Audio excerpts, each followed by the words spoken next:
Two very interesting subjects have been combined to make these transcribed adventures the most fascinating and thrilling of all radio programs. Pat Ryan and Terry Lee are now members of the 1st Chinese Commando Group, a tough, hard-hitting, intelligent outfit of trained fighters. Their job is to make sudden raids on the invader and annoy him at every turn. The other interesting angle of this great adventure show will be mentioned in just a moment. Terry and the Pirates is brought to you by the makers of Libby's Tomato Juice, one of Libby's 100 famous foods. For sheer downright goodness, peppy flavor, heaps of vitamins, Libby's Tomato Juice is a king of drinks. It's got the swell, rich flavor of red, ripe tomatoes fresh off the vine. It's wonderfully refreshing, doesn't steal your appetite. And say, has it got vitamins? Yes, Libby's Tomato Juice is rich in vitamin C and A, a good source, too, of vitamins G and B1. Your mother will be glad to let you have all you want of this keen-tasting juice, with meals or between meals. She knows how much it contributes, how it helps keep young Americans strong. These days, keeping strong and well is a patriotic duty. Every one of us must make a real effort to eat the right things. Libby's Tomato Juice and other Libby's foods like corn and apricot, salmon, Vienna sausage, fruit cocktail. They give you food values you need, as well as glorious flavors. Believe me, boys and girls, if you feel any interest in good things to eat, you want to ask Mother to get Libby's foods. They sure do taste grand. Libby uses real fine, fresh fruits and vegetables, really tender, choice meats. And Libby packs them with a special care to guard their fine food values. So ask Mother to ask for Libby's, L-I-B-B-Y-S, Libby's Foods. And now, Terry and the Pirates. Terry and Pat have suddenly discovered that although these Chinese commandos are well trained in guerrilla warfare, they have not been taught how to identify airplanes. And so, before they're permitted to do any further fighting, Pat, Terry, and Jude Hennick have determined to teach them how to spot Allied and enemy planes. Meanwhile, although the Dragon Lady doesn't know it, Pat, Terry, and Jude have located the missing Dr. Fu Ling. He is a prisoner in a small shack about 5 miles from the commando headquarters. It was night when Pat and the others arrived at this outpost. Pat made a tour of the place with Wong, the guide, and the sentry. And when he returned to the fire, he spoke quietly to Jude and Terry. It's Dr. Fu Ling, all right. He's in a little shack well hidden among the rocks. He was asleep when I looked in. What's he doing down there? Well, the shack is part of this outpost setup. Right next to it is a portable shortwave outfit. The sentry uses it to notify our headquarters when planes fly over. Think we'll have any trouble getting Fu Ling away from here? We don't want any trouble. Oh, if Dr. Fu Ling is a prisoner, then sentry must have orders not to let him get away. What kind of a spot does that put us in? Look, we've got to get the doctor away from here without the guard knowing about it. We'll bring him back to headquarters and smuggle him aboard your plane, dude. And nobody's to know? Well, what about Wong, our guide? He brought us here, and can we get back without him? We'll have to. If he knows we have Fu Ling along, he'll be sure and tell the Dragon Lady. No, dude, we've got to make it look as though the old doctor escaped from this place all by himself. It doesn't sound so hot, Pat. Why didn't the doctor escape before? What was he waiting for? All of a sudden, we come along, and the next thing the Dragon Lady finds out is that Fu Ling has disappeared. And we stand around and look innocent in the face of all that? Listen, Terry. We set out to locate Fu Ling, and we've done it. Sure, we've joined up with the commandos, and we'll play ball. But just the same, we're going to get Fu Ling out of here. I know the Army High Command wants him. And I am perfectly willing to fly him back in my plane, but looks like a tough job. Now, look, here's what we'll do. As soon as Wong and the guard come back here, we'll get ready to go on to the next outpost, just as though we knew nothing at all about the old doctor. Yeah? And we'll start out and follow Wong for a short distance. Then we get lost. That ought to be easy. I mean, we lose Wong.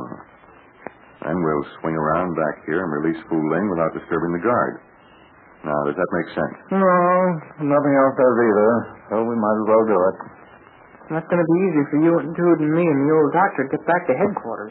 We don't know where any trail is. Of course, we have a compass and a map. And there's going to be a moon later on tonight. No, I could have told you that, only I didn't feel romantic. And no wonder. A gal gets a good look at that bullet head of yours and she'll run a mile. And look, right now, you could haunt a house, no trouble at all.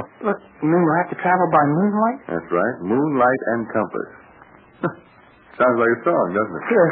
Worst yet to come anyway. You know, I can't figure out how we'll get back to the headquarters and smuggle Dr. Fu Ling into the plane without being seen. We'll worry about that when we get to it.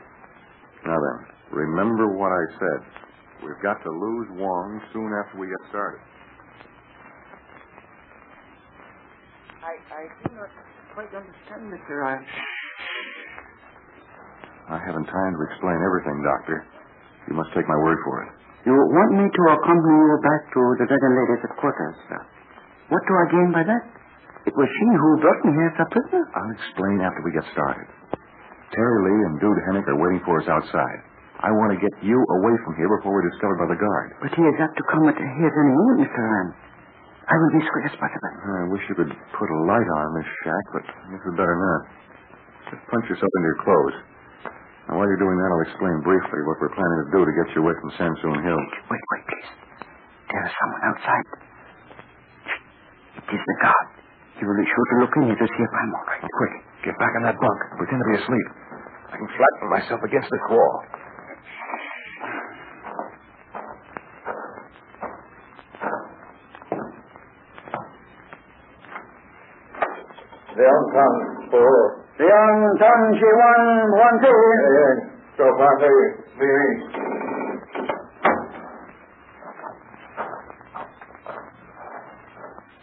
Boy, that squeak was a narrow one, and it wasn't only in my door. Now then, if we can get you back to the commando hideout, we'll put you aboard Dude Hennick's plane. So let's get started. We don't have the trail back very well.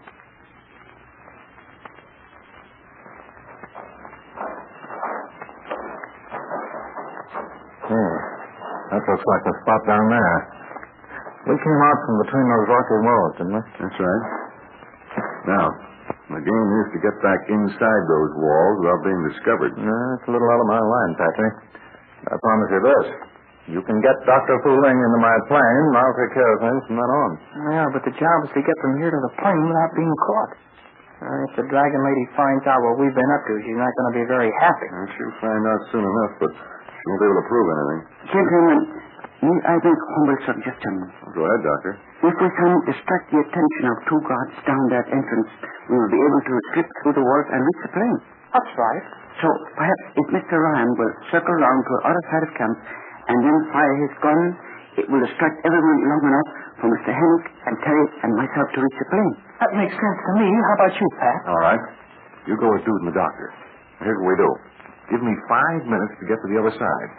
Meanwhile, you ease down close to the rocky entrance and wait until I start shooting. From then on, everything else is up to you three.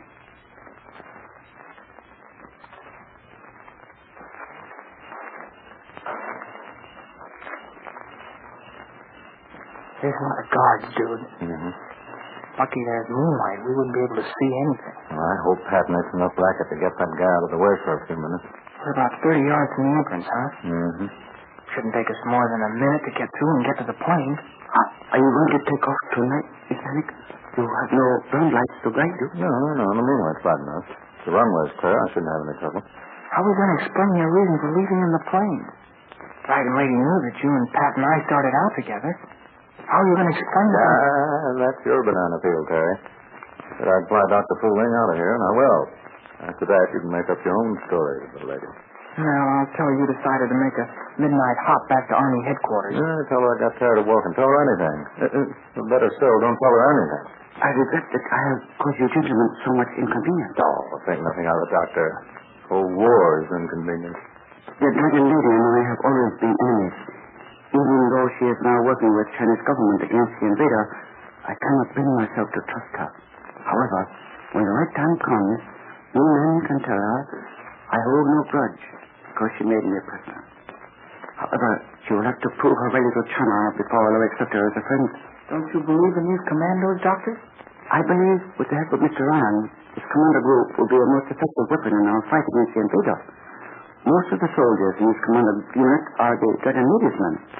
I know from this experience they all have exceptional courage. They're cunning and well disciplined. I also... Uh-oh. Here we go. That's Pat. Look alive now. We've got to get in through those walls. Well, let's do it now. There goes the guard around on the other side of the rock. Come on, Doctor. This may be our only chance.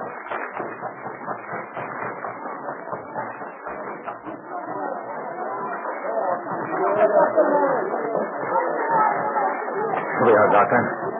Terry, lend him a hand. Help him into the line. All right. Up you go, sir. Just crawl back inside, Doctor. Lie down there and don't make any noise. Think we can manage this all right? Yeah. You better stay up there, Terry. I'll follow the old gent in and see if he gets comfortable.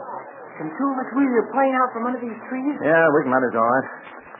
Now, wait there while I check the instruments. I'll make it snappy. Those shots woke up half the camp. No telling what this outfit will do. This is a mess. Now what? Why doesn't everything have to happen to me? What's the trouble, dude? All night long we risk our necks to get Dr. Fu Ling. Risk our necks to get him here and get him in this plane. Now my moonlight flight is off. Well, what's the trouble? I was reading in the paper a few days ago that the American people were short on gas. Well, they haven't got anything on me. Oh, you mean your plane hasn't any fuel? No. Left orders here for the boys to fill up the tank. Guess they've got it. Oh, gee, this is a bad break. Yeah. One thing to spot a plane. Another thing for a plane to be on a spot. The only thing we can do is lie low until morning. Hey, maybe we can keep Dr. Fu Ling out of sight, huh? Yeah. But we'll have to talk mighty fast to get this plane refueled and in the air before the Dragon Lady gets suspicious. Golly, I wish this was over. Well, Terry, it will be over, but you're going to go through some mighty nervous moments before Jude takes off in the plane with Dr. Fu Ling. But cheer up.